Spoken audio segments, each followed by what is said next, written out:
உங்களுடைய பெற்றோர்களுடைய விஷயத்தில் நீங்கள் காட்டுகின்ற கரிசனையும் நீங்கள் காட்டுகின்ற அக்கறையும் அதே போல உங்கள் பிள்ளைகளின் மூலமாக திரும்ப திரும்பும் சகோதரர்களே, கவனமோடு இருக்க வேண்டும். என் தாயை நான் ஏச ஆரம்பிக்கிறேன் என்று சொன்னால் நான் என் முதுகை தயாராக ஆக்கி வைத்துக் கொள்ள வேண்டும். ஏன்னா நான் ஏசுனேன்னு சொன்னா எனக்கு பிறக்கிற குழந்தை என்ன அடிக்க ஆரம்பிக்கிறான். அல்லாஹ் பாதுகாப்பானாக, நம் சமூகத்தை பாதுகாப்பானாக. அதனால் உதாசீனப்படுத்துவது, அல்லாஹ் ரப்புல் ஆலமீன் ஒற்றை வார்த்தையே பொறுத்துக் கொள்ள முடியவில்லை தானே. வகலா ரப்புக அல்லா தஅபுது என்று பெற்றோர்களுடைய நீதி போதனையில் சொல்கின்ற இறைவன் ஒற்றை வார்த்தையை சொல்கிறான். வலா தகுல் லஹுமா உஃப்ஃபு, அந்த ரெண்டு பேரையும் பார்த்து உஃப்ஃபு சி அப்படின்னு சொல்லாத. எல்லாம் வல்ல அல்லாஹ்வின் ஈடு இணை இல்லாத அன்பும் அவனுடைய கருணையும் உண்டாவதாக. அன்பிற்கும் மிகுந்த மரியாதைக்கும் உரிய அல்லாஹ்வின் நல்லடியார்களே, இந்த உலகத்தில் நமக்கென்று முகவரியை தந்த பெற்றோர்களின் சிறப்பை சென்ற வாரம், அதிலும் குறிப்பாக தாயின் சிறப்பை பேசினோம்.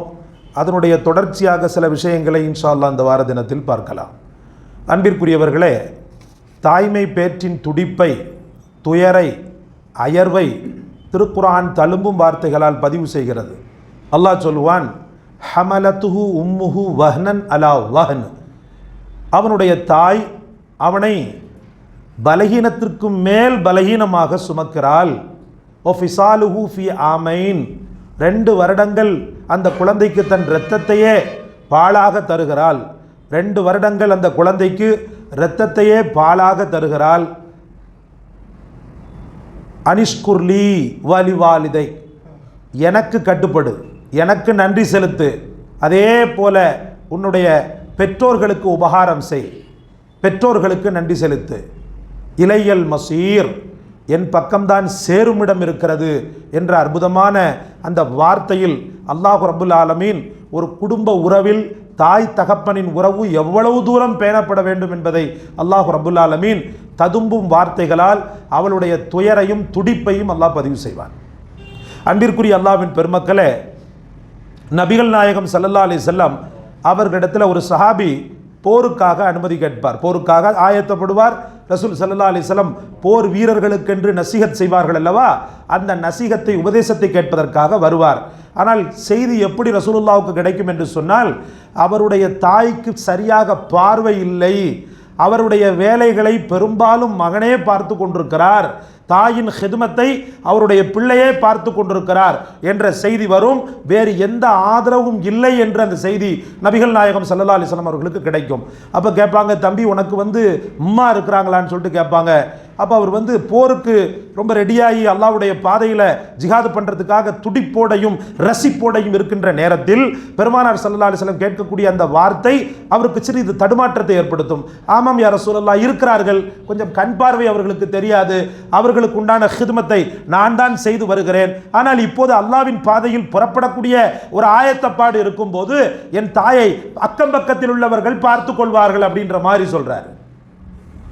உடனே பெருமானார் ஸல்லல்லாஹு அலைஹி வஸல்லம் சொன்னாங்க, நீ செய்யக்கூடிய இந்த ஜிஹாதை விட கண் பார்வை இல்லாத உன் தாய்க்கு நீ செய்யக்கூடிய ஹிதுமத் அவுலா, ஏற்றமானது, ஹைரானது. நீ சென்று உன் தாயின் கடமைகளை பேன், துஆச்சை, அறப்போரில் வெற்றி பெற துஆச்சை, உன் தாயோடு சேர்ந்து துஆச்சை என்று அவரை வழி அனுப்பி வைத்தார்கள். அன்பிற்குரிய அல்லாஹ்வின் பெருமக்களே, இப்படி ஒரு மார்க்க கடமை, அதிலும் இஸ்லாத்தினுடைய அஸ்திவாரங்களில் ஒன்றாக இருக்கக்கூடிய ஜிஹாத் என்ற மார்க்க அல்லாஹ்வின் பாதையில் புறப்படக்கூடிய அந்த ஒரு சூழலையும் கூட தன் தாய்க்காக, அவரை பெற்றெடுத்த தாய்க்காக பெருமானார் ஸல்லல்லாஹு அலைஹி வஸல்லம் அதை கொஞ்சம் தூரமாக வைத்துவிட்டு பெற்ற தாயினை கவனிக்க வேண்டும். ஏனென்றால் ஜிஹாத் என்பது சொர்க்கத்தை பெற்றுத்தரக்கூடிய காரணி, ஆனால் சொர்க்கம் உன் தாய் என்பதை அழுத்தம் திருத்தமாக பெருமானார் ஸல்லல்லாஹு அலைஹி வஸல்லம் பதிவு செய்தார்கள். அன்பிற்குரிய அல்லாஹ்வின் பெருமக்களே, யமன் நாட்டில் இப்னு உமர் ரலியல்லாஹு புனிதமான உம்ராவை செய்வதற்காக வந்திருப்பார்கள். ஹஜ்ரத் அப்துல்லாஹ் இப்னு உமர் ரலியல்லாஹு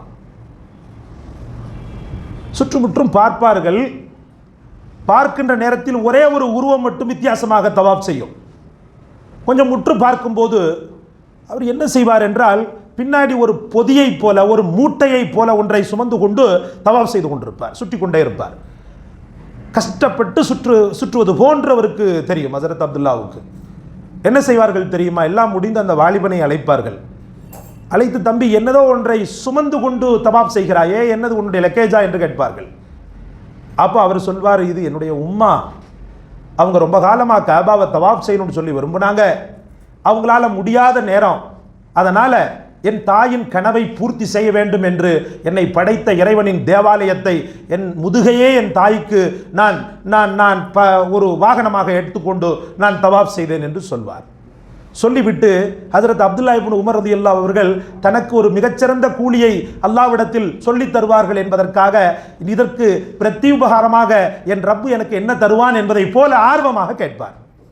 அப்போது ஹஜரத் அப்துல்லா இப்னு உமர் ரலியல்லாஹு, தம்பி, தவாஃபுடைய காலங்கள் மட்டுமல்ல, காபத்துல்லாவை வலம் வரக்கூடிய நேரத்தில் மட்டுமல்ல, நீ காலம் முழுக்க உன்னுடைய தாயை முதுகந்தண்டிலேயே சுமந்த நிலையில் இருந்தாலும் கூட, காலம் முழுக்க உன் மௌத்து வரைக்கும் உன் தாயை பொதி சுமப்பது போல சுமந்து கொண்டிருந்தாலும் பிரசவ நேரத்தில் நீ வெளிவரக்கூடிய நேரத்தில் அவள் மர்ம உறுப்பு பட்ட பாடு இருக்கிறதல்லவா, அவளுடைய அந்த பிறப்புறுப்பு பட்ட பாடு, அந்த வலி, அதற்கெல்லாம் நீ அவளை சுமந்து காலம் முழுக்க சுற்றினாலும் அது ஈடாகாது என்பதை சொல்லி அவருக்கு தாயின் உண்மையை, பேருண்மையை உணர்த்தினார்கள். சகோதரர்களே, உணர்த்தினார்கள்.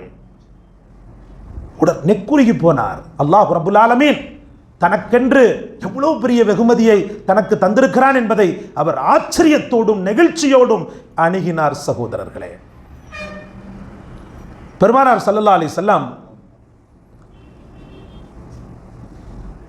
ஒரு கோட்பாடை பெருமானார் ஸல்லல்லாஹு அலைஹி வஸல்லம் அவர்கள் வைத்திருந்தார்கள்.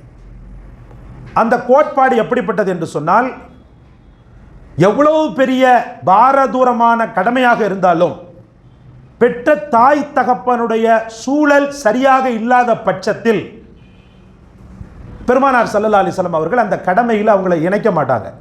தொழுகை, இபாதத், நோன்பு, ஜகாத் போன்ற கடமைகளை தவிர்த்து இஸ்லாத்தினுடைய சேவைகள் என்று இருக்கிறதல்லவா, அந்த சேவைகளுக்காக சில வாலிபர்களை முஹம்மது ரசூலுல்லாஹ் ஏற்படுத்தி இருந்தார்கள். அவர் அந்த வாலிபர்கள் என்ன செய்வார்கள்? நாடெங்கும் ஊரெங்கும் உலகெங்கும் பல்கி பரவி தீனுல் இஸ்லாத்தை எத்தி வைப்பது, அதே போல நலிந்த மக்களின் கரங்களை பிடித்து அவர்களுக்கு ஆதரவு அளிப்பது, தொன்று தொட்டு சேவைகள், கபிரிஸ்தான்கள் இல்லாத இடங்களில் கபர்களை ஏற்படுத்துவது, பள்ளிவாசல்கள் கட்டுவது என்று ஒரு அற்புதமான ஒரு பெரும் கடமைகளை, சேவைகளை ஒரு கட்டுப்பாடோடு பெருமானார் ஸல்லல்லாஹு அலைஹி வஸல்லம் அவர்கள் வாலிபர்களை வைத்து ஏவிக் கொண்டிருந்தார்கள். ஆனால் அந்த வாலிபர்கள் அவங்களுடைய சிச்சுவேஷன், பெற்றோர்களை கவனிக்கக்கூடிய, பெற்றோர்களுக்கு இவர்களை விட்டால் வேறு எந்த ஆதரவும் இல்லை என்ற சூழல் வருகின்ற பட்சத்தில் அந்த சேவைகளை காட்டிலும் முஹம்மது ரசூலுல்லாஹ் பெற்றவர்களுக்கு நீங்கள் செய்யக்கூடிய சேவைதான் மகத்தானது என்பதை சொல்லி புரிய வைத்து அவர்களை பேரண்ட்ஸோடு அனுப்பி வச்சாங்க. சேவைகளை விட, கடமைகளை விட உன் தாயை நீ கவனிப்பதுதான் மகத்துவமானது என்பதை பெருமானார் ஸல்லல்லாஹு அலைஹி வஸல்லம் அவர்கள் உணர்த்தினார்கள். இது அப்படியே உள்வாங்கப்பட்டது. சமூகத்தில் அன்பிற்குரிய அல்லாஹ்வின் பெருமக்களே, தீனுல் இஸ்லாம் ரப்புல் ஆலமீனுடைய இந்த மார்க்கத்தை ஏற்றுக்கொண்ட பெரும்பான்மையான மக்கள் பெற்றவர்களை நல்ல முறையில் தான் கவனித்துக் கொண்டிருக்கின்றனர். தீனை ஏதோ பெயருக்கு தனதாக்கி கொண்டு வாழக்கூடியவன் இருக்கிறான் அல்லவா, பெயர் தாங்கி முஸ்லிம், இவனை தவிர மற்ற எல்லா மக்களும் தீனை உள்வாங்கிய மக்கள், அல்லாவை ஏற்றுக்கொண்ட மக்கள், அவன் தாவத்தை, அவனுடைய வேதத்தை ஏற்றுக்கொண்ட மக்கள், ரசூலை ஏற்றுக்கொண்ட மக்கள் அத்தனை பேரும் பெற்ற தாய்க்கு தகுந்த பணிவிடையை செய்து கொண்டு அவருடைய துஆவை பெற்றுக்கொண்டுதான் இருக்கின்றனர். நான் சொல்வேன், இஸ்லாத்தையும் தாண்டி சமய, நமது பிற சமயங்கள் இருக்கிறதல்லவா, நமது சமய, பிற சமய சகோதரர்கள், இந்துக்கள், கிறிஸ்தவர்கள் பெற்ற தாயினுடைய மகத்துவத்தை உணர்ந்துதான் வாழ்கின்றனர். ஆனாலும் சில மிருகங்கள் தாயினுடைய உண்மையை, தாயினுடைய அந்த மகத்துவத்தை தெரியாமல் அவர்களை உதாசீனப்படுத்தி கொண்டும் இருக்கின்றனர். சகோதரர்களே, மனதால் உடலால் வேதனையை தருகின்றனர், மனதால் உடலால் அவர்களுக்கு அயற்சியை தருகின்றனர். கொஞ்ச நாளைக்கு முன்னால் நீங்கள் பார்த்திருக்கலாம், அதிகமாக செய்தி சேனல்களில் ஒளிபரப்பப்பட்ட ஒரு கொடூரமான உண்மை, ஒரு நிகழ்வு.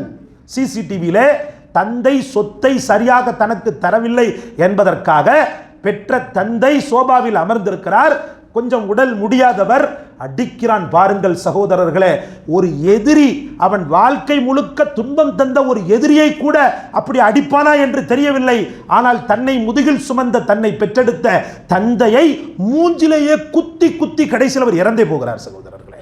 அவர் சடலமாகின்ற வரைக்கும் அந்த மா பாவி அவரை அடித்துக் கொண்டே இருக்கிறான் சகோதரர்களே.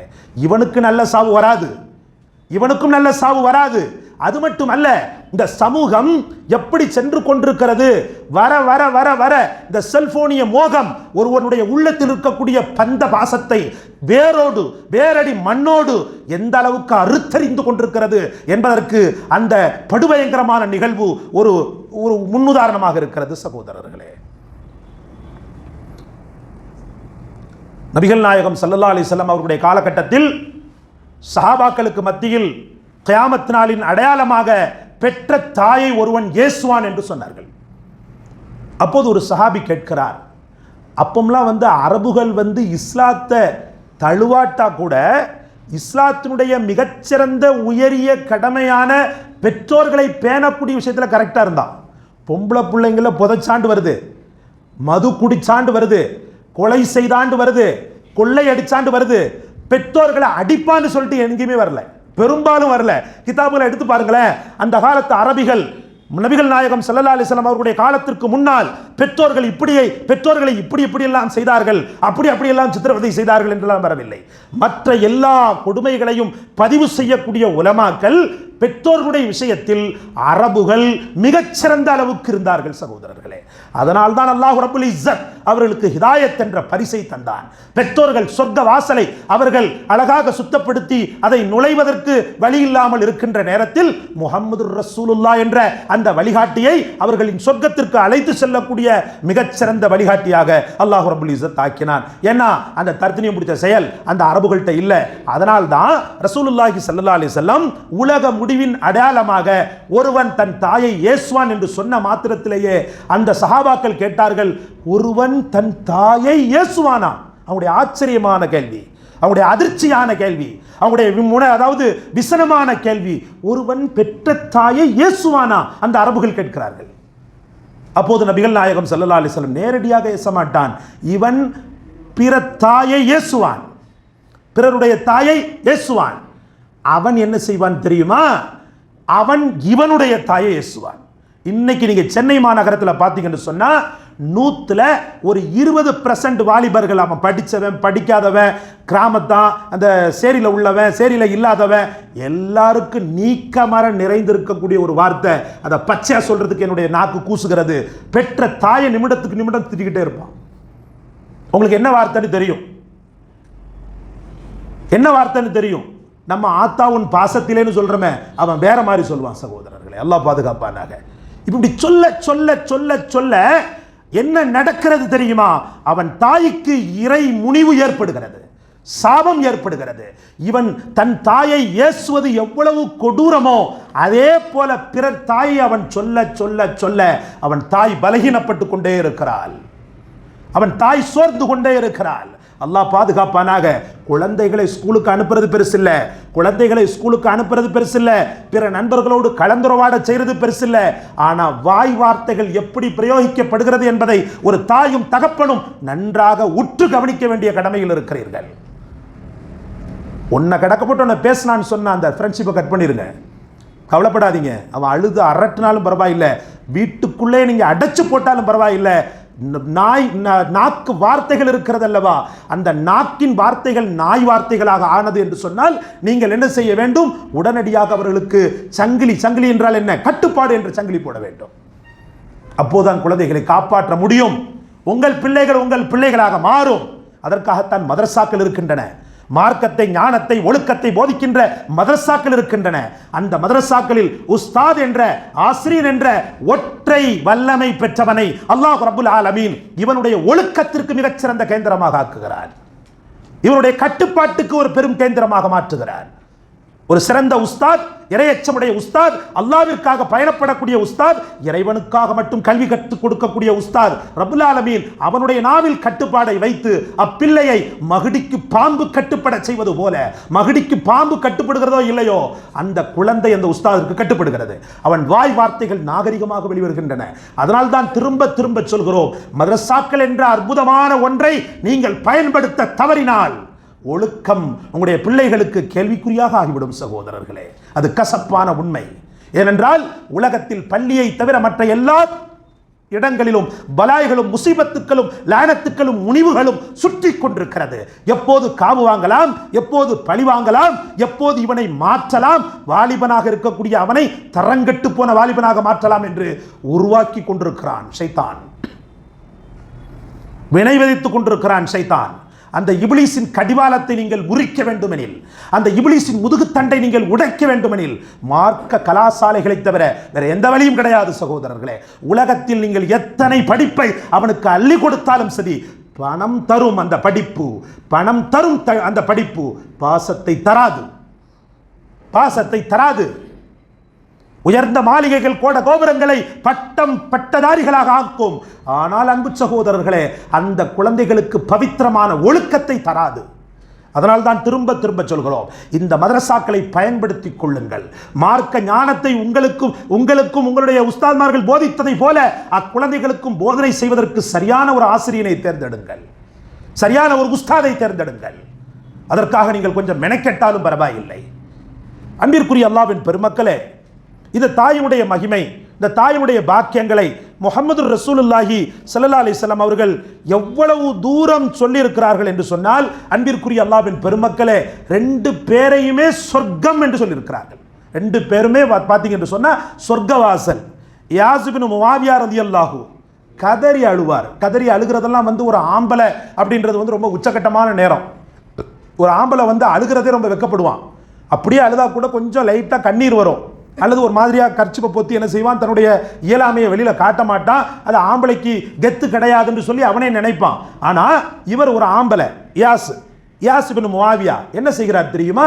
கதறி அழுகிறார். எப்போது?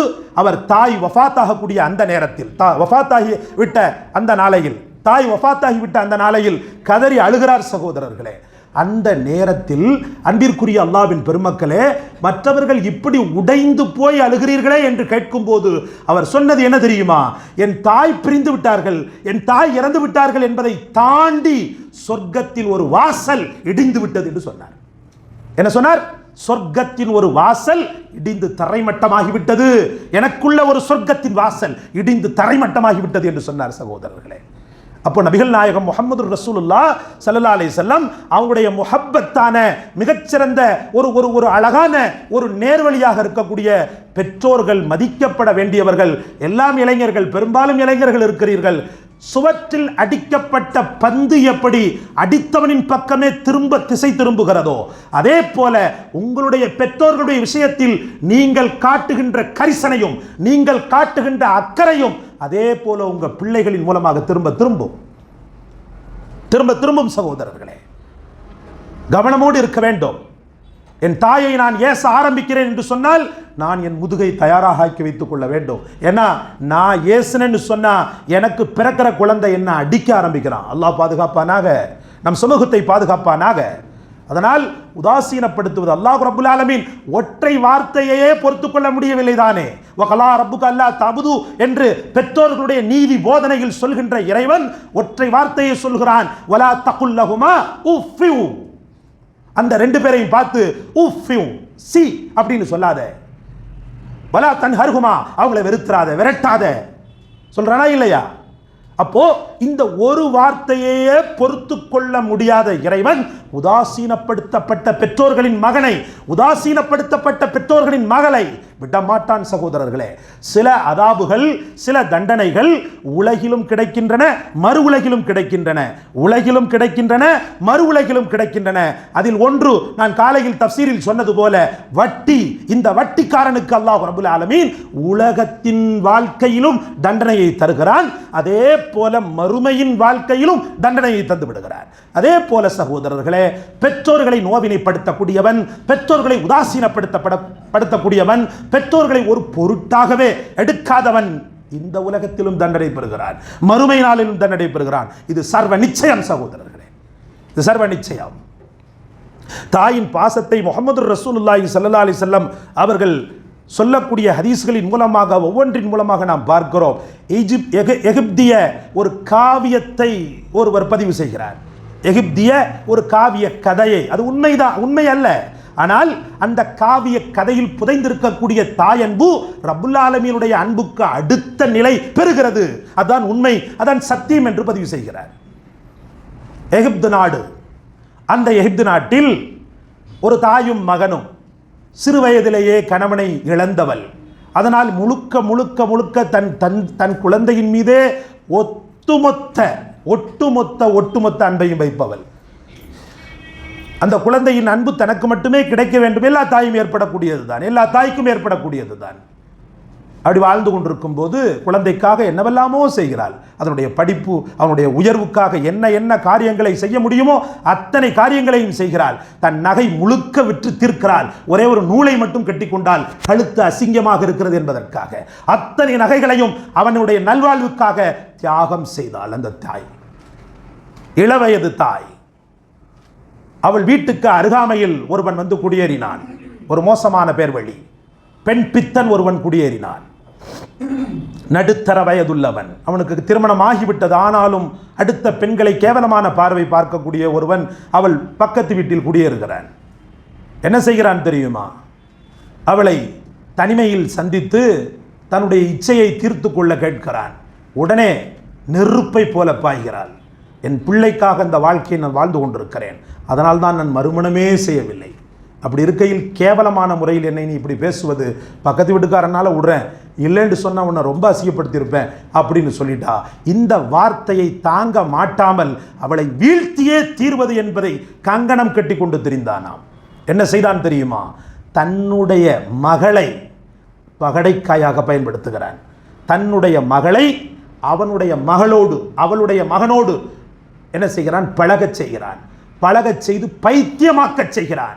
தாயன்புக்கும் மேலே இவளுடைய அன்பு என்று அவன் நினைக்கக்கூடிய அளவுக்கு அழகுள்ள அந்த பெண்ணுடைய மோகம் அவனை தாயின் பாசத்தை விட்டும், அவனை தன்னை சொல்வார்கள் அல்லவா, தாயின் பாசத்தையே மறைத்து விட்டது. கடைசியில் இவ இல்லாமல் நான் இல்லை என்ற நிலைக்கு வரும்போது அந்த சைத்தான் சொன்னான், அந்த இப்லீஸ் சொன்னானா, என் மகளை நான் முடிக்கணும்னு சொன்னால் உன் தாய் என்ன செய்யக்கூடாது, உலகத்தில் இருக்கக்கூடாது. உன் தாய் என்ன செஞ்சிரு, முடிச்சுடு. நீ முடிச்சிட்டின்னு சொன்னால், இல்லாமல் ஆக்கிட்டின்னு சொன்னால் என் பிள்ளை உனக்கு தான், நான் வேறு எதையுமே கேட்கல, என்கிட்ட இருக்கக்கூடிய அத்தனை சொத்துக்களும் உனக்கு தான். அவனுடைய உள்ளம் கனன்று கொண்டிருக்கிறது. ஒரு காலத்தில் நம்மை எப்படிப்பட்ட ஒரு வார்த்தையால் செருப்படித்தால் அதற்கு பதில் அவள் சாக வேண்டும். என்ன நடக்கிறது? பெண்மோகத்தால் உந்தப்பட்ட அந்த பாசமற்ற மகன் தாய் துயில் புரிந்து கொண்டிருக்கும் போது, தூங்கிக் கொண்டிருக்கும் போது நேராக வருகிறான். சத்தமே இல்லாமல், எந்த விதமான சலனமும் இல்லாமல் கூர்மையான கத்தியை எடுத்து அவன் தாயை கழுத்தை அறுத்து கொலை செய்கிறான். சகோதரர்களே, துடிக்க துடிக்க தன் மகனா என்ற அதிர்ச்சியோடு அவர் இறந்து போகிறார். இறந்து போன உடனே அங்கே கேட்டான் அல்லவா, உன் தாயை கொலை செஞ்சிடணும், அதனால் ப்ரூஃபுக்காக என்ன பண்ணுறான்னு சொன்னால் அந்த உடலை அறுத்து அந்த இதயத்தை அவன் காலடியில் கொண்டு சமர்ப்பணம் செய்து அவன் மகளை இவன் முடிப்பது என்ற முடிவுக்கு வந்தவனாக அந்த இதயத்தை துடிக்க துடிக்க எடுக்கிறான். எடுத்து கொஞ்ச நேரம் அது உயிரோடு இருக்கும், அந்த ஹார்ட் எடுத்து செல்லக்கூடிய நேரத்தில் இடறி கீழே விழுகிறான். சகோதரர்களே, இடறி கீழே விழுகிறான். அப்போது அந்த இதயம் பேசுகிறதா, அன்பு மகனே பார்த்து செல்லக்கூடாதா, அன்பு மகனே நீ பார்த்து செல்லக்கூடாதா, உன் மீது அடிபட்டு விட்டதா என்று கேட்கிறான். உடனே குற்ற உணர்ச்சியில் உந்த தள்ள, என் தாயின் இதயம் பேசக்கூடிய அளவுக்குன்னு சொன்னா இதயம் முழுக்க நான் இருக்க போய் தான் அப்படி பேசுது, இல்லைன்னு சொன்னா அப்படி பேசி இருக்காது.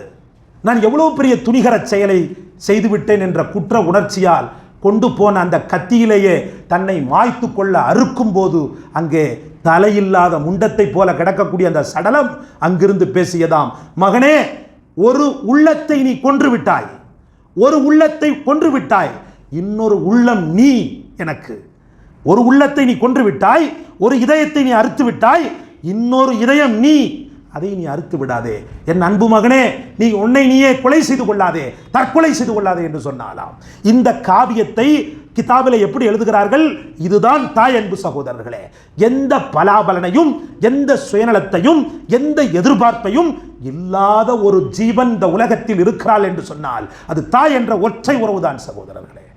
1-2 வேணா வித்தியாசமா இருக்கலாம், 1-2 வேணா வித்தியாசமா இருக்கலாம். அந்த பிரியாணி அபிராமி மாதிரி கொஞ்ச நாளைக்கு முன்னாடி தன் கள்ளக்காதலுக்காக 2 குழந்தைகளை கொன்றொழித்தாலே, 2 குழந்தைகளை துடிக்க துடிக்க சாகடித்தாலே, இது போல கள்ள தொடர்புள்ள தன்னுடைய உடலை மட்டும் பெரும் சுகமாக எடுத்துக்கொள்ளக்கூடிய ஒரு சில தாய் வேடம் போட்ட இந்த போல பெண்களை தவிர மற்ற எல்லா பெண்களும் உயர்ந்த பாசத்திற்கு அடிமையாக இருக்கிறார்கள். அல்லாஹ் ரப்புல் ஆலமீன் அவர்களுக்கு கொடுக்கப்பட்ட அந்த மாணிக்கங்களான பிள்ளைகளுடைய அந்த பராமரிப்பிலும் பாசத்திலும் தன்னையே அவர்கள் உருக்குகிறார்கள். இதுதான் உண்மை சகோதரர்களே. அதனால்தான் அல்லாஹ் ரப்புல் ஆலமீன் அவர்களை பெருமைப்படுத்தக்கூடிய வார்த்தைகள் எத்தனை எத்தனை. வஹ்னன் அலா வஹ்ன், கஷ்டத்துக்கு மேல கஷ்டம், லோஃபுன் அலா லோஃப், பலகீனத்துக்கு மேல பலகீனம், எல்லாமே இந்த குழந்தைக்காகத்தான் ஏற்றுக்கொள்கிறார். அப்படி இருக்கும்போது தாயின் அடுத்த இறைவனின் அடுத்த அந்தஸ்தை உன் உம்மாவால் தான் பெற முடியும், வேறு யாராலும் பெற முடியாது. நபிகள் நாயகம் ஸல்லல்லாஹு அலைஹி வஸல்லம் என்ற சத்திய திருத்தூதரை நம்முடைய உள்ளத்தில் வரித்து கொண்டு அவர்களை கண்ணால் பார்க்கவில்லை, அவருடைய வார்த்தைகளுக்கு கட்டுப்பட்டு இந்த உலகத்தின் உறவாக நாம் யாரை பார்க்கிறோம்? தாயை மட்டும் தான் அதிகமாக பார்க்க வேண்டும் என்று வருகிறது. அதனால்தான் முஹம்மது ரசூலுல்லாஹ் ஆரம்ப நேரத்தில் உங்களுக்கு நான் சொல்லியிருப்பேன், சென்ற வார தினத்திலே ஒரு சஹாபி வந்து கேட்கிறார், இந்த உலகத்தில் நான் அதிகம் பிரியப்பட வேண்டியது, உறவாட வேண்டியது யாரை? உன் உம்மாவை என்று சொன்னார்கள், உன் தாயை என்று சொன்னார்கள். பிறகு யாரை? உன் உம்மாவை தான் என்று சொன்னார்கள். பிறகு யாரை? உன் உம்மாவை தான் என்று மும்முறை திரும்ப திரும்ப மடக்கி மடக்கி மடக்கி சொல்லுகிறார்கள் என்று சொன்னால் அந்த தாயின் மிகச்சிறந்த மாண்பும், மிகச்சிறந்த மதிப்பும், மிகச்சிறந்த பாசமும், மிகச்சிறந்த நேசமும் இந்த உலக வரலாற்றில் மிக முக்கியமான உன்னதமான நிலையில் இருக்கிறது. அல்லாஹ் ரப்புல் ஆலமீன் நம்மையும் உங்களையும் பெற்ற தாய் தகப்பனின் துஆவாக ஆக்குவானாக. ஒருவேளை நம்மை விட்டு பிரிந்து விட்டிருந்தால், அவர்கள் இந்த உலகத்தை விட்டு மறைந்து விட்டிருந்தால், அவர்கள் ஜீவிய காலகட்டத்தில் ஏதோ என்னுடைய நாசகார செயல்களால் அவர்கள் நசுக்கப்பட்டிருந்தால், அந்த தாயின் அந்த மக்பரா நம்மை மன்னிக்கட்டுமாக, அவருடைய ஆன்மா நம்மை மன்னிக்கட்டுமாக. பெற்ற தாய்க்கு உபகாரம் செய்தவர்களின் பட்டியலில் என் தாய் தகப்பனை கவனித்தவர்கள் நாங்கள் என்று பெருமை பொங்க ரப்புல் ஆலமீனை நோக்கி ராஜநடை போடக்கூடிய மக்களாக அல்லாஹ் உங்களையும் என்னையும் ஆக்கியருள் புரிவானாக. வாஹிர் தாவானா அனில் ஹம்துலில்லாஹ்.